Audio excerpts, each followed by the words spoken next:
Bem-vindos, meus irmãos, no YouTube. Este é uma Pérola da Graça. E o tema desta Pérola da Graça é sair do sistema. E agora?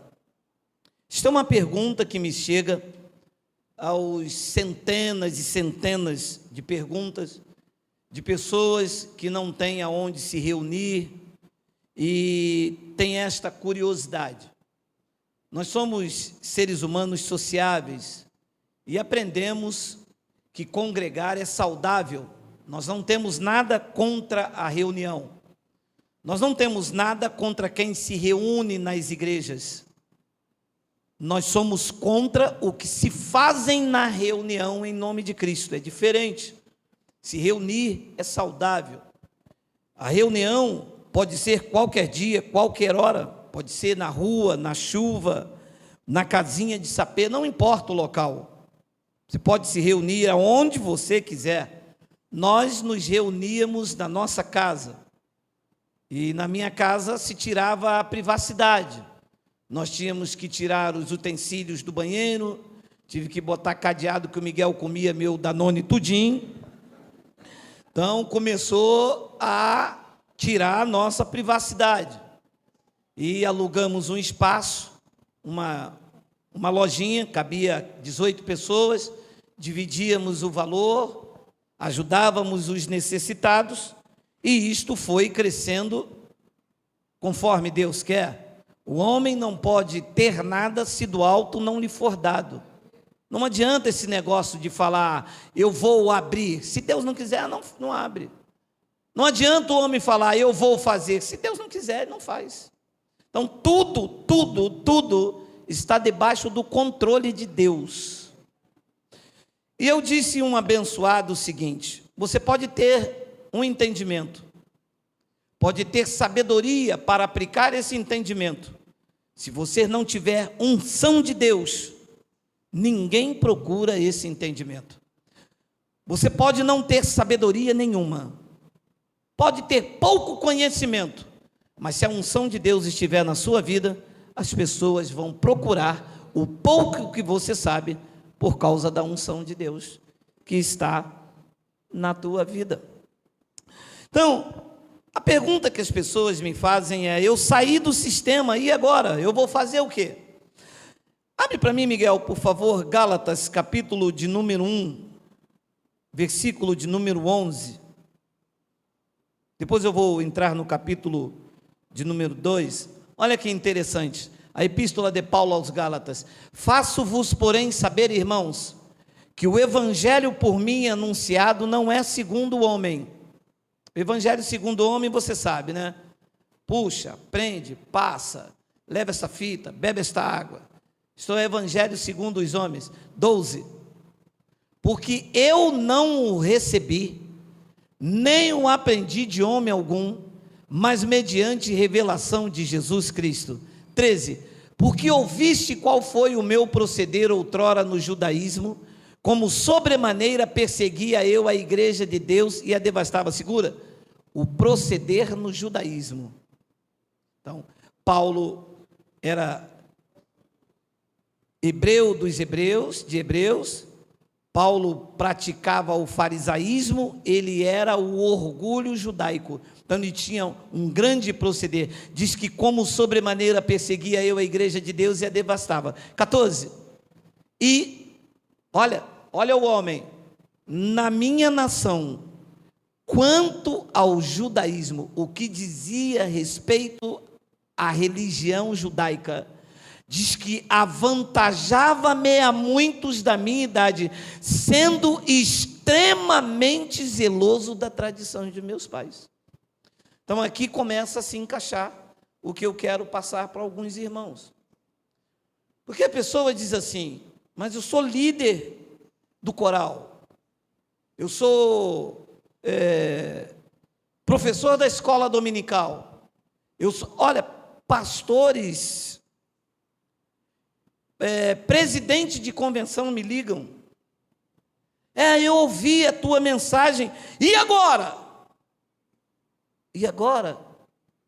Olha o padrão que Paulo disse, nós pregamos semana passada, ele diz que esse homem tinha um currículo. Ele era o cara.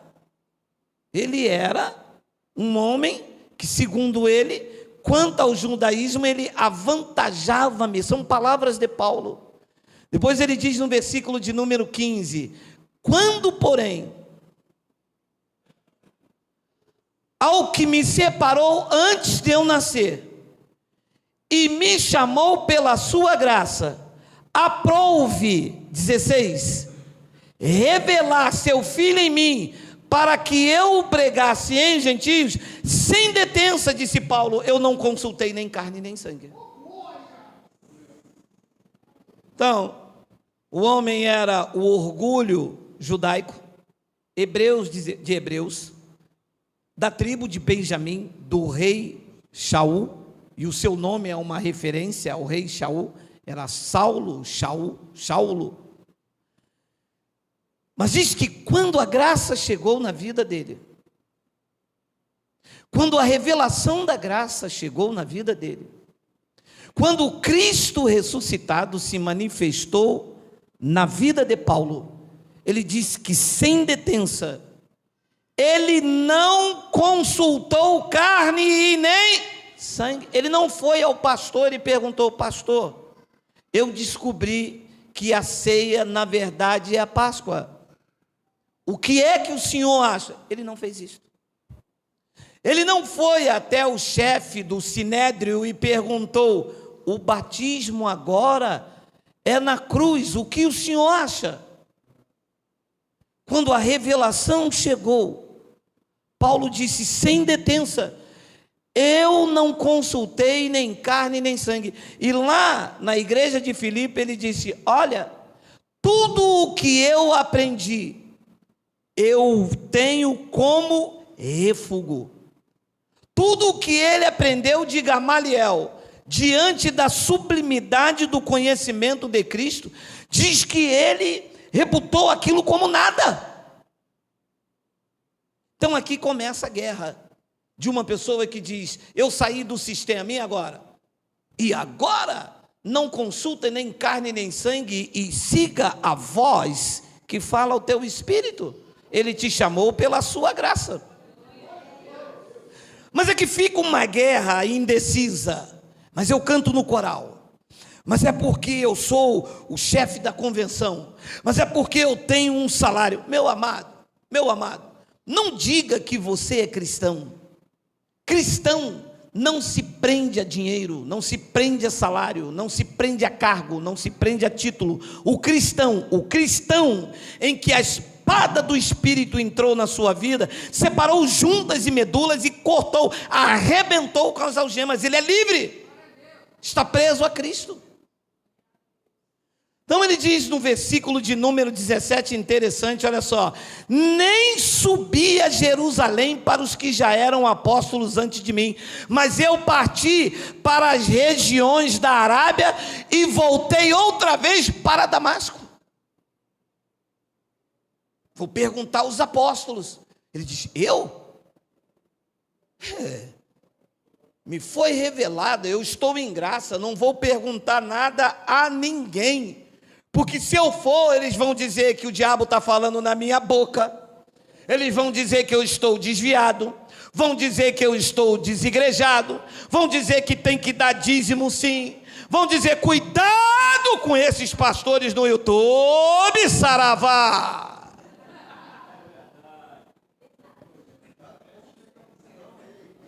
Paulo disse: eu não vou nem para... Existem uns apóstolos que estão antes de mim, eles nunca pregaram isso. Se eu for... Meu amado, porque eu sei, deixa eu falar diretamente com você que me ouve. Eu sei que assim que você recebe esta revelação, a alegria é tão grande que você quer falar para o teu pastor, você quer falar para todo mundo. Teve um abençoado que me disse: pastor, mas a alegria foi tão grande que quando eu ouvi essa palavra, a primeira coisa que eu vi foi meu Rottweiler. Eu disse: estamos em graça. Mas o Rottweiler não entende, abençoado. A alegria é muito grande, eu sei. Mas as pessoas não vão aceitar. Não tem que ter sabedoria, tem que ter equilíbrio. E aqui vem a resposta. Saiu do sistema? Descanse, respire fundo e ande pelo esse caminho da graça de Deus até chegar à maturidade.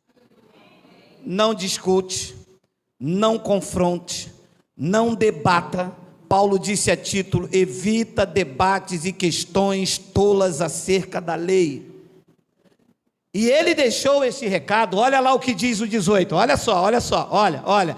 Decorrido 3 anos, volta o 17, o que ele fez? Quando a graça chegou, não subia a Jerusalém para os que já eram apóstolos antes de mim, mas parti para as regiões da Arábia e voltei outra vez para Damasco. Quanto tempo ele ficou quietinho? Olha, preste atenção, ele recebeu a graça, não foi procurar ninguém, não consultou carne nem sangue, nem foi para os apóstolos, ele voltou para a Arábia. Quanto tempo ele para a Arábia e outra vez para Damasco? Depois de receber a graça, quanto tempo Paulo ficou quietinho, ouvindo a voz do Espírito Santo? Coloca o 18. Decorrido quantos anos? 3 anos. E o Espírito revelando. E mostra daqui, e mostra dali, e bota dali, e a espada cortando. É aqui, é ali. Porque ele não tinha nada. Se ele fosse para o confronto, os judeus tinham o quê? A Torá. E ele tinha o quê? Nada. Ele ainda iria escrever. Então ele ficou 3 anos. A palavra é essa. Amados, fique quietinho no teu trabalho. Fique quietinho na tua casa. Eles vão começar a sentir falta do dízimo e da oferta. Vão ligar para a sua casa.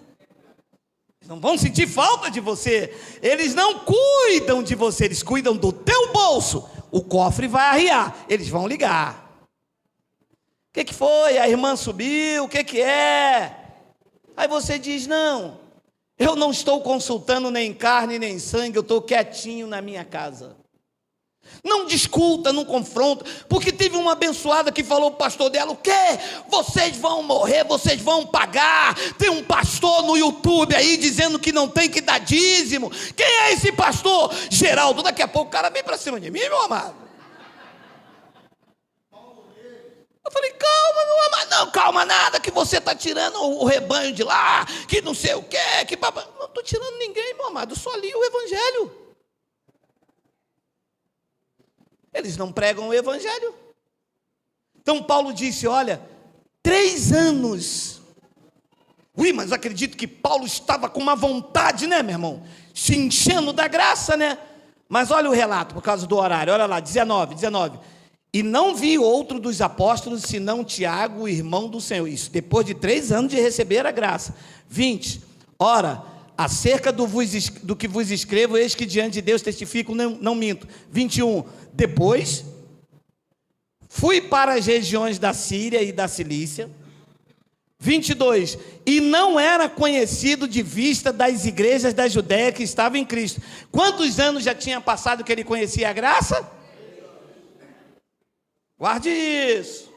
Você conheceu a graça há 1 ano aí, já quer bater de frente com os caras. Segura aí. Paulo disse: eu não era conhecido de ninguém. E a revelação já estava com ele. E ele quietinho. Versículo 23. Ouviam somente dizer: aquele que antes nos perseguia, agora prega a fé que outrora procurava destruir. 24. E glorificavam a Deus a meu respeito. Gálatas capítulo 2, versículo 1. Agora leia. 14 anos depois. Quanto?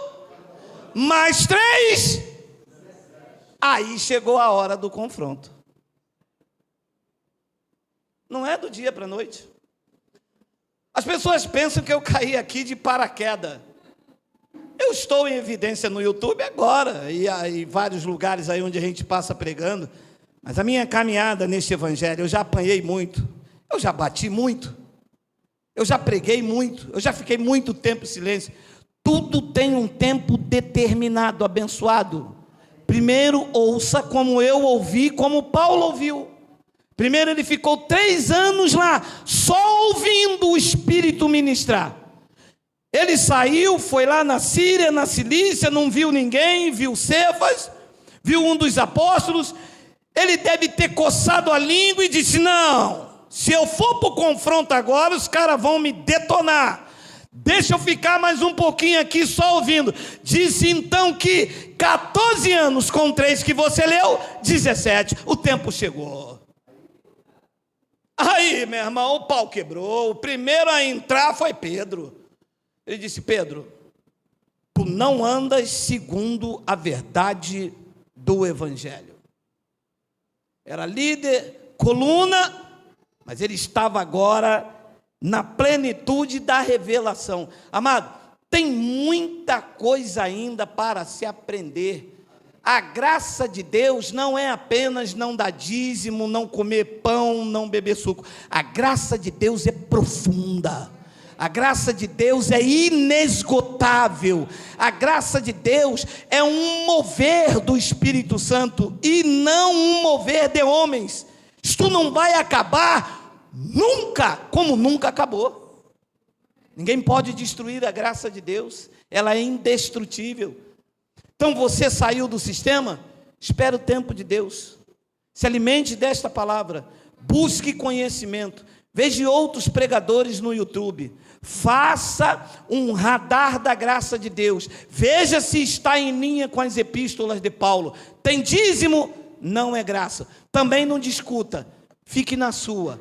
Esse aqui já não dá para me encaminhar. E esse aqui? Esse aqui tem pão com que suco. Opa, deixa eu analisar os estudos, aprofundar. Meu amado, não discuta, não debate, não crie inimizade. Não vá para o YouTube, para o Facebook, batendo, chamando de heresia. Porque aquilo que tu condenas hoje pode ser a libertação tua amanhã. E vai precisar você ter muita humildade para reconhecer que aquilo que você condenou, ali estava a tua libertação. E foi o que fez Pedro em 2 de Pedro, Miguel, depois do confronto com Paulo, capítulo 3, versículo de número 14, eu vou ler para encerrar aqui, que já estamos em cima do horário. Por essa razão, pois, amado, esperando estas coisas, empenhai-vos por sede achados por ele em paz, sem máculas irrepreensíveis. 15, e tende por salvação, disse Pedro, a longanimidade de nosso Senhor. Preste atenção. Como igualmente o nosso amado irmão Paulo vos escreveu, segundo a sabedoria que lhe foi dada. Quem foi Paulo? Repreendeu ele. Quando? Quando recebeu a graça? Não, 17 anos depois. Como um prudente construtor, com sabedoria, no time de Deus, colocou Pedro no lugar dele e exaltou a Cristo, e Pedro teve humildade para reconhecer que a sabedoria não estava em Pedro, coluna, a sabedoria estava em Paulo. Isso é lindo, né? Como igualmente o nosso amado irmão Paulo vos escreveu, segundo a sabedoria lhe foi dada. 16, ao falar acerca desses assuntos, como de fato costuma fazer em todas as suas epístolas. Olha Pedro falando de Paulo. Nas quais, grifa Miguel, há certas coisas difíceis de... Uau! O apóstolo Pedro disse, o que Paulo prega são coisas difíceis de entender. Só que ele ficou 17 anos só digerindo, para no confronto colocar Pedro no lugar dele. Disse, tu não andas segundo a verdade do Evangelho. Depois ele disse que os ignorantes e instáveis deturpam, como também deturpam demais a Escritura para a própria destruição deles. Então, quem não entende as epístolas de Paulo, o próprio Pedro disse, são instáveis e ignorantes. Depois ele diz no versículo de número 17, não adianta fazer assim, eu vou falar tudo que eu tenho para falar. 17, vós, pois, amados, prevenidos como estáis de antemão, Acautelai-vos, não suceda que, arrastado pelos erros desses insubordinados, está defendendo Paulo, decaiais da vossa própria firmeza. 18, antes, crescei aonde? E ele disse que estava onde? Em Paulo. Crescei na graça e no conhecimento do Senhor e Salvador Jesus Cristo. A Ele, a Cristo, seja dado seja a glória, tanto agora como no dia eterno. Está aqui minha resposta para vocês que me ligam e mandam o WhatsApp. Saiu do sistema? Permaneça na graça de Cristo. Não tem um grupo que vocês gostam de se reunir? Não tem? Fique na sua casa. Faça do nosso canal do YouTube o seu culto racional. Tem muita gente boa pregando aí. Tem o nosso canal, tem um canal do nosso irmão Cristiano França e o canal do nosso irmão Elson Jesus, MGV, Ministério Graça e Verdade, lá na Bahia. Assista esses homens, coloque um caderno, coloque a sua Bíblia, anote, confira direitinho, veja os nossos vídeos e faça uma comparação com os outros que estão pregando aí em nome de graça. E você vai então crescer na graça e no conhecimento. Amém? Muito obrigado pelo carinho de vocês aí. Graça e paz.